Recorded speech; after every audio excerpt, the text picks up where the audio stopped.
कोकण रेल्वेचे शिल्पकार आणि ज्येष्ठ नेते स्वर्गीय मधु दंडवते यांच्या कार्याचा गौरव करण्यासाठी सावंतवाडी रेल्वे स्थानकाला त्यांचे नाव देण्याचा महत्त्वपूर्ण निर्णय राज्य मंत्रिमंडळाने घेतला आहे.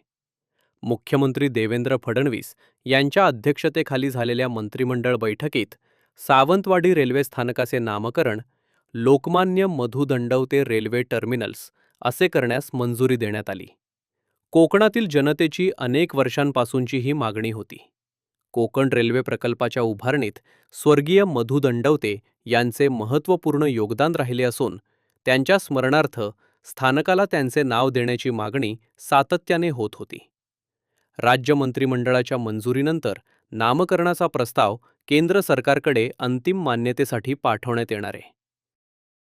कोकणवासियांना आज खऱ्या अर्थाने न्याय मिळालेला आहे. आज कोकणाला हक्काचं टर्मिनस मिळालेलं आहे.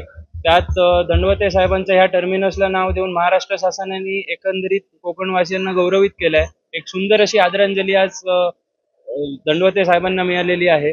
आणि त्यात सांगायचं झालं तर खूप वर्षानंतर ह्या लोक भावनेला आज महाराष्ट्र शासनाने गौरवित केलंय.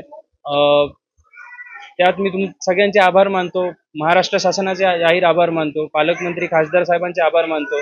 आमच्या आमदार साहेबांचे आभार मानतो. आणि कोकणातल्या ह्या गोष्टीसाठी ज्या ज्या संघटनांनी ज्या लोकांनी प्रयत्न केला त्या सगळ्यांचे आभार मानतो. खूप समाधानी आहोत आज आम्ही. महाराष्ट्र शासनाचे आभार.